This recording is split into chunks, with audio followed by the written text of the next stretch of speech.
Good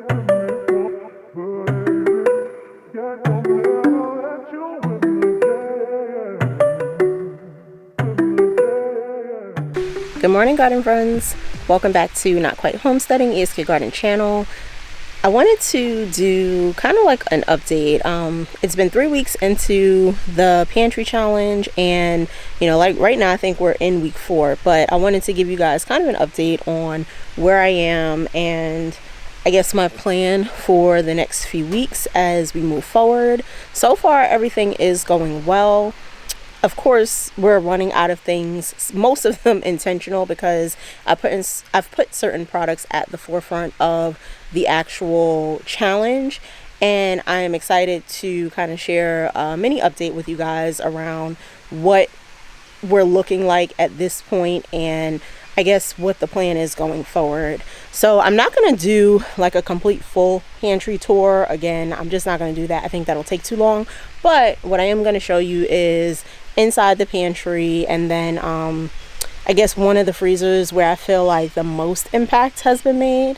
So we'll go ahead and jump into that. So if you are new here though, take a moment and hit the subscribe button for us. If you're someone that is a garden enthusiast, if you're a gardener yourself looking for a support community, or if you just like to follow people's journeys, definitely join us. Let's engage in the comments and have some fun around gardening. So I'm gonna go ahead and take you guys inside the kitchen and let's chat. So now that we're in the kitchen, before I just give you guys a quick view of the pantry and the freezers, I really want to just kind of share some of the things that doing the pantry challenge has really brought to mind for me. And I think going through processes like these are often good for kind of reflection and perspective. And it's funny, like you think like reflection and perspective around food, but really food is just, another choice that we make in life, and something that can impact us both negatively or positively depending on the choices we make. So it's definitely given me a lot of thoughts. It's given me a lot of thoughts around, just how I'm going about, some of my food practices, and what I guess I could be doing differently, maybe not better, but definitely differently going forward, that will not leave me in a place of doing a pantry challenge for necessarily trying to get rid of things that have just sat around for way too long, but more so being able to do it from a place of just insurance of using all the things that we have in our stores, and not having so much food that I have to worry about racing to the finish line. But I wanted to share these, and I did write them down just so that I'm not like stumbling all over my words. But there were four key things that kind of stood out to me in the thought process and the reflection process while doing this particular challenge. And the first one, and I think this is really important for anybody when cooking, right? It reignited like my creativity in the kitchen, and I think the creative element is one of the reasons that we come to enjoy cooking. You kind of get to experiment, you get to have fun with the food. It makes it less of a chore and something that you look forward to. So I love the creative element of cooking. It's one of like my passions. It's something, like I said, I do for, I guess you say, a living at this point. I sell foods to people. I bake pies, I sell them. And it's something that I found joy in, to see like people enjoying my food. So loving the creative element of it. And it's definitely sparked that creativity in a way that it's not a chore to come up with a new recipe, but rather it's like in the midst of it all, like of anything that I'm doing, it'll be like, oh, that sounds like it might be nice. Like it'll just come to me, almost as if it was like a calling of some sort. So the creativity element is definitely one of the things that stands out. The second thing is it's allowing me to re-engage with meal planning. So for the last, I want to say maybe 4 or 5 years, I've really been into meal planning. I will say the last year and a half, maybe even two, has been a bit of a struggle. And it's not that I wasn't doing it, it's just that I wasn't doing it well. So with that, you know, I would create the plan. My meal plan wouldn't be anywhere near me. It wouldn't be something that I would reference on a daily basis and make sure that I was going to that plan to say, okay, hey, you know, this is what we said we were going to do. There's a reason we said we were going to do it, and let's stick to it. And I think that is a huge contributor to the place that we found ourselves today, which is kind of with all these things that are pressed up against time. And now I'm kind of racing to use them up. So being re-engaged with the meal planning allowed for a few things. One, organization around food. I think that is extremely important and is the only way that you're going to ensure that you're constantly cycling through the things that you have within like your storage spaces. Two, it ensures the FIFO. So that's basically what I said. Basically, it's kind of first in, first out. And that is like a food practice. If you've ever worked in like food and beverage, restaurant, anything like that, it's a practice that, you know, every food business goes by or is supposed to go by. You know, it ensures that your rotation stays on a good cycle, that you're using things in a timely fashion, and that you're not running up against expiration dates or having expired things sitting on the shelf. And I think it battles one of the things that kind of causes food lulls, and that is inserting variety, which ultimately leads to eliminating cravings. So one of the things that I noticed this particular go round, and this is something that I had assessed previously when I was doing like the meal planning really, really well, is if I meal plan around not just the things that I have, but things that I know that I like and that I typically crave, and insert them in that way they're in the meal plan enough within the cycle, I find that I don't crave things the way I do when I'm not actually following one. So we've had a pretty good variety of foods over the last 3 weeks. And that includes, you know, like the fast food types, the burgers, you know, healthier meals, comfort foods, soups, fried foods, which, you know, we don't do very often, but it did keep me from craving those things, like those greasy kind of fixes that you get from like pizza, or, you know, maybe you go somewhere and get some like fried fish or something like that. But it really is a control mechanism for cravings, and that is one of the things that I've really been enjoying. I haven't had the desire so much to go out and get this or get this from fast food, go to Chick-fil-A or go to the soul food spot, because I've been taking care of those things through meal planning. The third thing is, I think it's really highlighted my reaction to eating outside foods. And this is something that my husband and I go through anytime we take a break from home cooking and we eat out or we eat fast food. Like, so for example, we just had some friends down for like after Christmas break. And because we were entertaining, we spent most of the week eating out. The food was good. Yes, it was. I will give you that.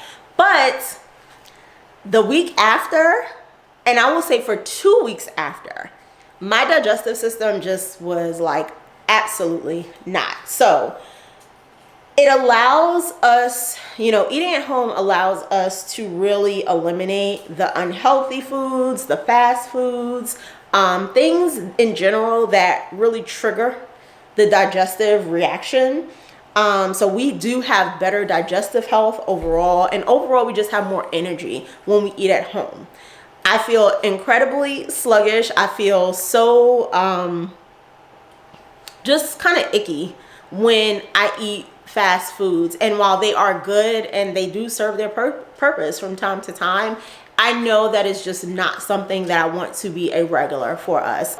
The last thing, which kind of piggybacks, I guess, off of that last piece, and I say that because one of the things it takes into consideration is the fact that we're aging, right?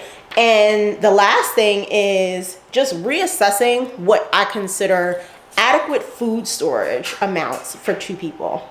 Now, my goal, of course, is to always have somewhat of a surplus of food on hand, because emergencies do happen. And I'm not talking about supply chain, you know, complete reliance on like the systems that help the food production process see itself through. I'm just saying that life happens, and sometimes unexpectedly. So you always want to be in a situation where, you know, if you can do nothing else, you are able to eat, right? And I've been in a place where, you know, I've had to ration food to the point of unhealthiness.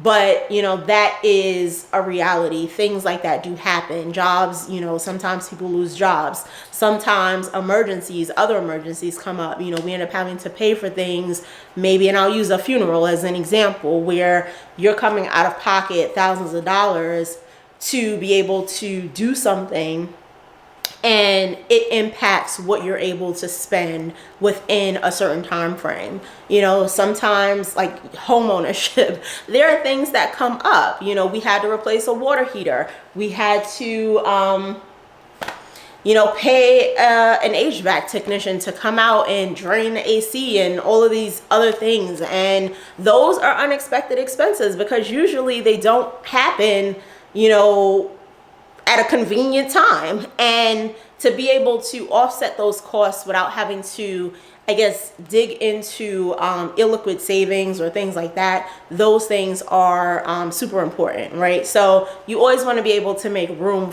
and adjustments for things that may come up that are out of your control. So in saying that, reassessing the storage amounts for 2 people, I'm saying that with specific consideration for really 2 things. One, we're aging, and we're not consuming food in the quantities that we once did. You know, I've noticed that like our portions are getting smaller.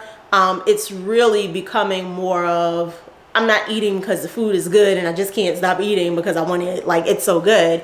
It's more like, how much can I really eat for me to just not feel like the hunger pains, right? And for me, as someone that has severe like acid reflux, I can't eat like that. You know, if I eat anything that fills my stomach to a capacity where I can literally feel the pressure, it is very likely that I'm going to have a slight regurgitation. I'm going to be bothered by it. The acid buildup is going to just bother and irritate my esophagus, and I'm probably not going to be able to sleep. So I do try to avoid those things, because that in and of itself is just a terrible feeling. And 2, I think we are placing more of an emphasis on heart healthy food consumption going forward, well now and going forward, rather than just having food for the sake of having food. So I think with this challenge, it's the biggest thing, like the collective from all of these points that I made, is it really kind of has renewed the why for me. You know, the why of why I go through the extra steps of cooking from scratch and maintaining a spice selection that I do, a condiment selection that I do, and just the sheer variety of foods that I do. I think that allows for us to interchange meals, I guess, in the way that, you know, eating out kind of gives you that like perception of variety. And then what it also does is it decreases that desire to eat out, because we have a sufficient amount of variety and option at home. That's just kind of where I am with the reflection and perspective on the food challenge. So let's get into this pantry real quick. Okay, so I don't know if you guys can or see very well or can remember.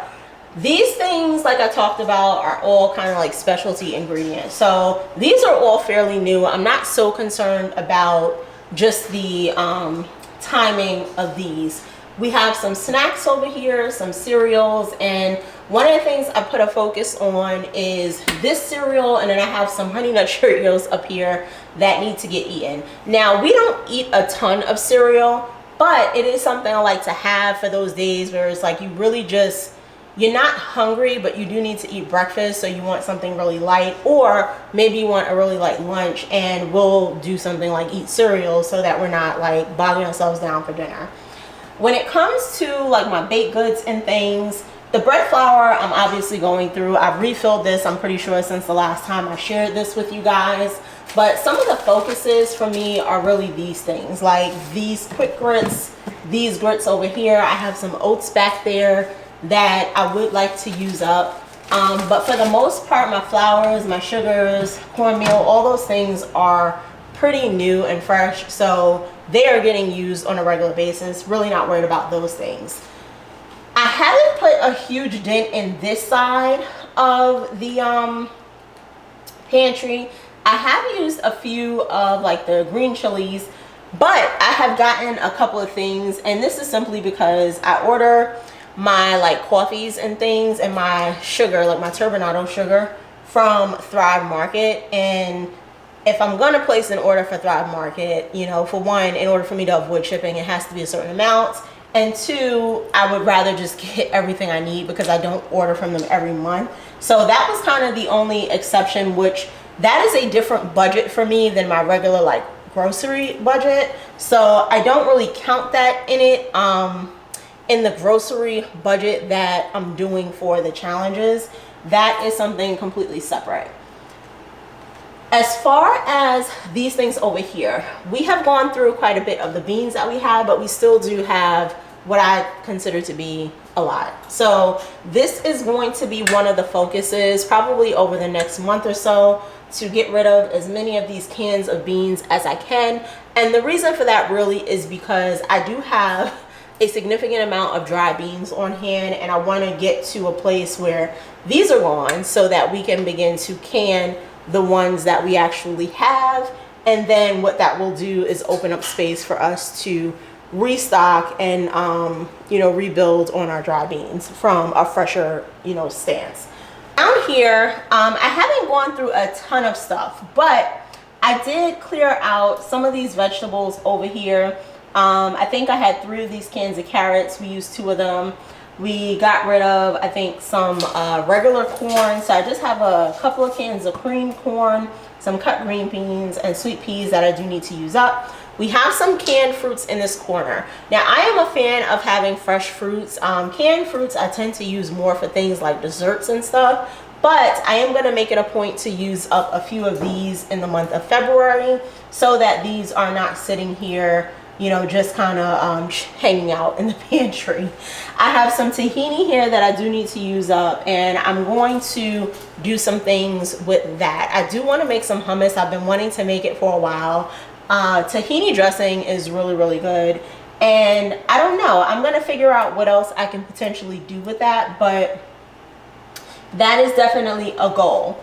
And then the last few things down here, this is something, yes, we do need to go through, but a lot of this is like oils, vinegar, that kind of stuff. It probably can use a little bit of organization, which at some point I will get to it. I will tell you that is not a priority for me right at this moment. It's not bothering anybody. You can't see it. It's behind a closed door. And if I'm being honest, it's not that serious. But this particular row right here, I have I want to say a shit ton. That's really what I want to say. But yes, a shit ton of Rotel. And I've been going through it with like our Mexican dishes. So my goal is to clear this out. I've had it not very long. It's coming up on about a year. They're perfectly fine. I'm pretty sure the expiration date is like 2024. But one of the things I do want to attempt to do myself when the season comes around is to kind of make my own and see how I like it compared to this. I have tomato products that I've definitely gone through. Want to get those out of there before the season hits, because I will be canning my own tomato, diced tomatoes and sauces and all that good stuff. And then these packaged seasonings, I know we talked about these in the video. when I introduced the pantry challenge. But what I think I'm gonna do specifically with the ranch, I prefer my ranch seasoning for dressings. So what I may do is try to incorporate this more into cooking. I think you can manage the salt levels a little bit better with cooking with these as opposed to putting them in a dressing where the flavor is like really in your face. So I'm going to make it a point to do quite a few recipes that involve ranch over the next few months to try to move through these packages. The taco seasonings and the brown gravy. The brown gravy, I'm not worried about that. That is something I just keep on hand because I do find it to be quite helpful when you need to add gravy, but also you need something with a thickening agent already in it without having to go through the extra effort. The taco seasonings, I do like to keep them on hand, but I do have my own taco seasoning. Like, I make a lot of my seasonings, y'all. I actually make them and I sell them.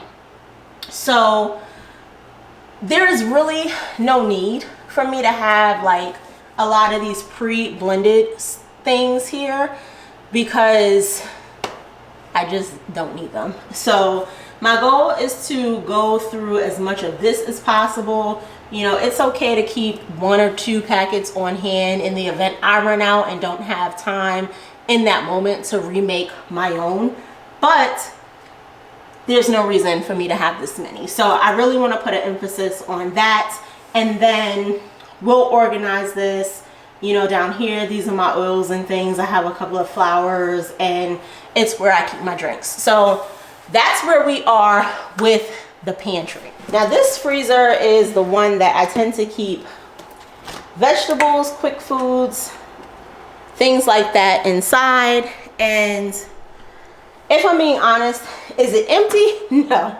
But this is where we've been keeping a lot of the things that we've made, and you know, there are a lot of like extras in, so extra soups, things like this. This is not jerk pork. This is actually chipotle marinated pork that's already cooked, and we actually had that last night for dinner. So I had one that I went ahead and pulled out. We're probably gonna have that like leftovers today as well. Things like this. So I don't know how to make soups in small batches, so I almost always end up having to freeze some. But these things will come in handy for like lunches. So when I put things in here like that, I try to make a point to make sure we're using them. Of course, corn muffins we've been going through. But this freezer, I will say, has had the most impact as far as the things that we have used up. So while it's not empty, it definitely is less crowded than when we started. And then lastly, you guys can see it doesn't really look like much has changed in here. So, you know, one of the goals I will say over the next few months is to finish up the rice-a-roni. I don't know if you guys can see that. So one of my goals is to work my way through quite a few of these boxed rices over the next, I would say, 2 months or so.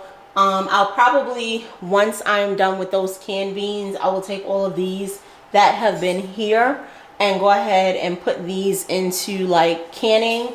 By that point, by the time we get to that place, I should be able to invest in my electric canner. I do have to get the electric canner because I have an electric stove and I cannot do pressure canning on an electric stove. So I am going to have to invest in the electric canner. But that is my goal for these, to get them ready for use. Get them ready for quick use, and then I will clean all of these things and then replenish and refill them with dry beans. Rices, pastas, you know, those are things that they're never really sitting around too long in here, so I'm not so worried about those. But I do want to make a point as well to just kind of go through the brown rices since I use them less than the white rices. But that is pretty much everything for the update. We have been really enjoying this challenge. I have in particular, for one, not just for the accountability purposes, but like I said, for all those reasons that I listed before. It's been fun to kind of watch the videos and see what everyone else is doing, and just kind of having that shared group accountability for, you know, not allowing the things that you invest in to go to waste. So I hope you guys enjoyed the update. I am getting ready to do a preservation and prep video. We'll call it practice for the season ahead, but you guys will see that a little bit down the line. I hope you enjoyed this video, and until our next garden update, I appreciate you all for watching, and I'll see you soon.